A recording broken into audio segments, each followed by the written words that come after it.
बिस्मिल्लाहिर्रहमानिर्रहीम। अस्सलाम वालेकुम बेटा आज हम पढ़ेंगे 10th बायो चैप्टर नंबर 15 का एक इम्पॉर्टेंट टॉपिक जो कि है Watson and Crick model of DNA. बेटा 1935 के अंदर दो साइंटिस्ट, एक जेम्स वाटसन और दूसरे का नाम था फ्रांसिस क्रिक, इन दोनों ने डीएनए का इस शेप का एक मॉडल पेश किया।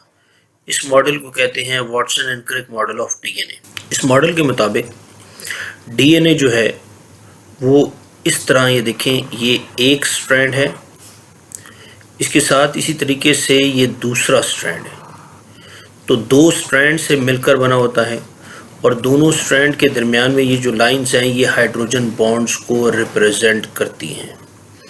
तो इस मॉडल के मुताबिक कि डीएनए का स्ट्रक्चर डबल स्ट्रैंड होता है, एक साइड पे एक स्ट्रैंड होता है, दूसरी साइड पे दूसरा स्ट्रैंड। ये दोनों स्ट्रैंड जो है ये आपस में कॉइल्ड हुए होते हैं, यानी ट्विस्टेड होते हैं, रोटेट हुए होते हैं। आपने अक्सर बहुत सारी जगह पे के ये डीएनए का जो मॉडल देखा होगा वो इसी शेप का देखा होगा।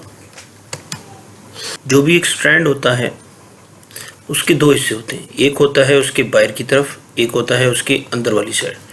जो बाहर की तरफ हिस्सा होता है वो बना होता है फॉस्फेट शुगर से, और जो अंदर वाली साइड पे होता है वो बना होता है नाइट्रोजनस बेस।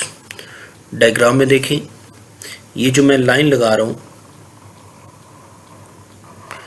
ठीक है, ये इससे लेफ्ट साइड के ऊपर ये वाला, ये फर्स्ट स्ट्रैंड है, और ये जो इसके अलावा बच गया ये सेकंड स्ट्रैंड है। ये जो पिंक कलर में हिस्सा मौजूद है, ये वाला, ये वाला, ये वाला, ये हिस्सा पिंक कलर में ये जो मौजूद है ये इस स्ट्रैंड की बाहर वाली साइड है जिसे कहते हैं फॉस्फेट शुगर बैकबोन, और ये जो येलो कलर का मौजूद है इसे कहते हैं नाइट्रोजनस बेस।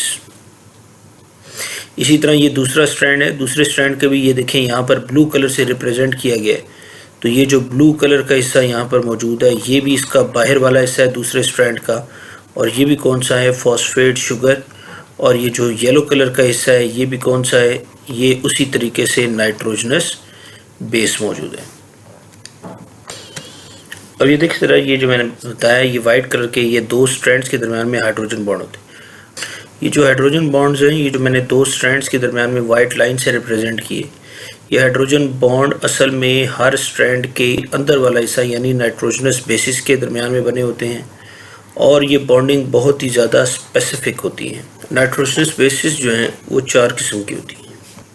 एक होती है एडेनिन, साइटोसिन, थायामीन और गुआनिन। एक स्ट्रैंड को न्यूक्लियोटाइड भी कहा जाता है। एक स्ट्रैंड का एडेनिन डबल हाइड्रोजन बॉन्ड बनाता है दूसरे स्ट्रैंड के थायामीन के साथ। इसी तरह एक स्ट्रैंड का साइटोसिन ट्रिपल हाइड्रोजन बॉन्ड बनाता है दूसरे स्ट्रैंड के गुआनिन के साथ। इसी तरह फर्स्ट स्ट्रैंड का थायामीन दोबारा डबल हाइड्रोजन बॉन्ड बनाएगा दूसरे स्ट्रैंड के एडेनिन के साथ, और फर्स्ट स्ट्रैंड का गुआनिन ट्रिपल हाइड्रोजन बॉन्ड बनाएगा दूसरे स्ट्रैंड के साइटोसिन के साथ। इस तरह से ये जो लाइंस है ये हाइड्रोजन बॉन्ड है। इस तरह से ये डबल हेलिक्स स्ट्रक्चर, इस स्ट्रक्चर को डबल हेलिक्स स्ट्रक्चर भी कहते हैं क्योंकि इसमें दो स्ट्रैंड आपस में ट्विस्टेड होते हैं।